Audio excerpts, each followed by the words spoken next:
ఇక ప్రజల కోసమే మెట్టు దిగిన. ఎక్కడ దిగినావు నాయనా? అయ్యా నువ్వు మెట్టు దిగినావు, మెట్టు ఎక్కుకుంటేనే పోతాంటివి.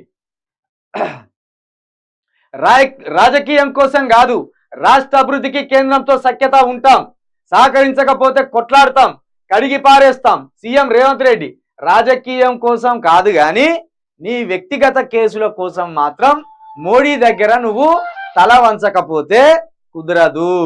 ఎందుకంటే నువ్వు ఇరుక్కున్న కేసు చాలా పెద్ద కేసు కాబట్టి మోడీ దగ్గర తల దించి మాట్లాడకపోతే ఏం చేయాలో మోడీకి తెలుసు. ఇక రాష్ట్ర అభివృద్ధికి కేంద్రంతో సఖ్యతగా ఉంటాం, 100% రాష్ట్ర అభివృద్ధి కోసం కేంద్రంలో మోడీ ఉన్నా ఇంకెవరు ఉన్నా రాష్ట్రానికి సంబంధించిన సీఎం ఖచ్చితంగా ప్రధానమంత్రితోటి 100% సఖ్యతగా ఉండాలి. ఇక సహకరించకపోతే కొట్లాడతాం, కడిగి పారేస్తాం. సీఎం రేవంత్ రెడ్డి నువ్వు కొట్లాడవలసిన అవసరం లేదు, ఏ హక్కులు ఇస్తలేరో చెప్తే అయిపోయా. ఉన్న నీళ్ళని తీసుకపోయి కేఆర్ఎంబికి కట్టబెడితివి, కట్టబెట్టినా వాళ్ళకు లెటర్ రాయమన్నో మేము అమ్మలేదన్నో. కొట్లాడవలసిన అవసరం లేదు, వాళ్ళు ఏమి ఇస్తలేరు, కేంద్రం మనకి ఏ విధంగా సహకరిస్తలేదు, ప్రజల ముందు పెడితే అయిపోయా. బీజేపీకి ఓట్లేయద్దా నిర్ణయించుకుంటాం.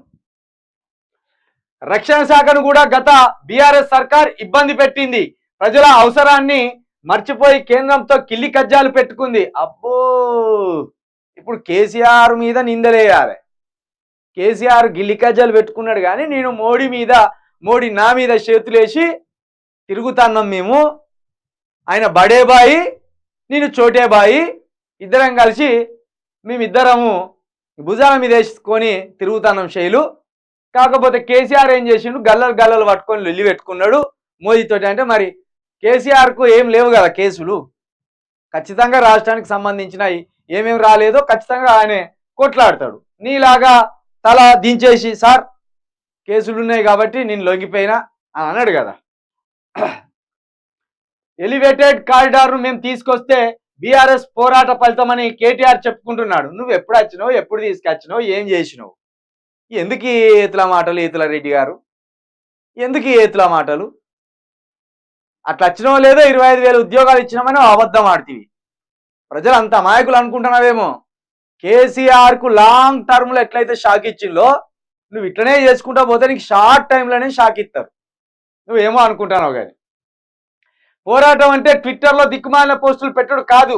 కేంద్ర నిధుల కోసం ధర్నా చౌక్ దగ్గర కేటీఆర్ ఆమరణ దీక్ష చేయాలి. ఎందుకో పోరాటం అంటే ట్విట్టర్లో దిక్కుమాలిన అంటే కేటీఆర్ ట్విట్టర్ను రోజు ఫాలో అవుతారు అన్నట్టు రేవంత్ రెడ్డి గారు.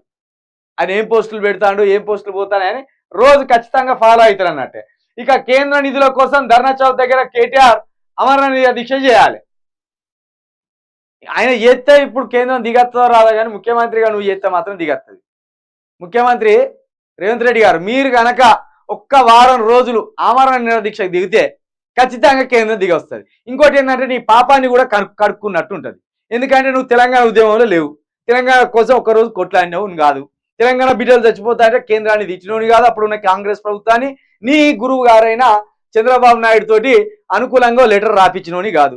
పైగా తెలంగాణ కోసం కొట్లాడుతున్న బిడ్డల మీదకి రైఫిల్ తీసుకొని పోయిన రెడ్డి గారివి నువ్వు. కాబట్టి నువ్వు అమరణ దీక్ష చేయి, పాపాలు కడుక్కోవచ్చు. కాస్త ప్రజల్లో రై మా తెలంగాణ కోసం, మా నిధుల కోసం. ఇగో రేవంత్ రెడ్డి అప్పుడు కొట్లాడలేదు కావచ్చు, కానీ ఇప్పుడు మాత్రం మా తెలంగాణ కోసం అమరణ దీక్ష చేస్తాడు. కాబట్టి మేము రేవంత్ రెడ్డి మీద ప్రేమ పెంచుకుంటాం, రేవంత్ రెడ్డితో పాటు మేము కూడా ఆమరణ నిరాహార దీక్షలో కూర్చుంటామని ప్రజలు కూడా కదిలి వస్తారు. మీరు చేయండి రేవంత్ రెడ్డి గారు, బాగా తీవ్రత ఉంటుంది. అట్లా దీక్ష చేస్తే మా కార్యకర్తలే కంచె వేసి ఆయనను కాపాడుకుంటారు. చేయవలసింది నువ్వు అంటే నువ్వేమో కంచెలేసి గించెలేసి కాపాడుకుంటా అంటావు ఎందుకయా? నువ్వు చేయి, నీకే దోస్తు కదా. ఇప్పుడు మరి మీ బడేబాయి గారు మోదీ గారు బడేబాయి గారు మీకు దోస్తు అన్నప్పుడు నువ్వు ఇట్లా పోయి అట్లా పట్టుకురావాలిగా సఖ్యతగా ఉంటే. అంటే నీ పాచికలు అక్కడ వారాయి, మోడీ దగ్గర నీ పాచికలు వారాయి అని అర్థమవుతుంది. కాబట్టి ఇప్పుడు ఏం చేస్తాను, కేటీఆర్ కాలు పట్టుకొని అయ్యా నువ్వే నిరాహార దీక్ష పో, మీరైతేనే జ్ఞానవంతులు అని చెప్పే ప్రయత్నం చేస్తానని ప్రజలు అనుకుంటాను నువ్వు ఇక్కడ రాసిన దాన్ని బట్టి. ఇక బీఆర్ఎస్ పాలనలో హైదరాబాద్కు డ్రగ్స్ పబ్స్ తప్ప ఏమీ రాలేదని విమర్శ.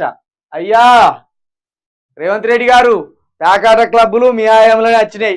ఇది కాంగ్రెస్ హయాంలో, క్లబ్బులు మీ ఆయంలోనే వచ్చినాయి. డ్రగ్స్ మీ ఆయంలోనే వచ్చినాయి. ఇది ఇప్పటి కాదు, ఎప్పటి నుండో ఉన్నాయి. దీన్ని అరికట్టలేకపోతాను. ప్రభుత్వాల విఫలం ఇది. అది నేర్చుకో ముందు. అసలు దరిద్రం ఫ్యాక్షనిజం తీసుకొచ్చింది హైదరాబాద్కే కాంగ్రెస్.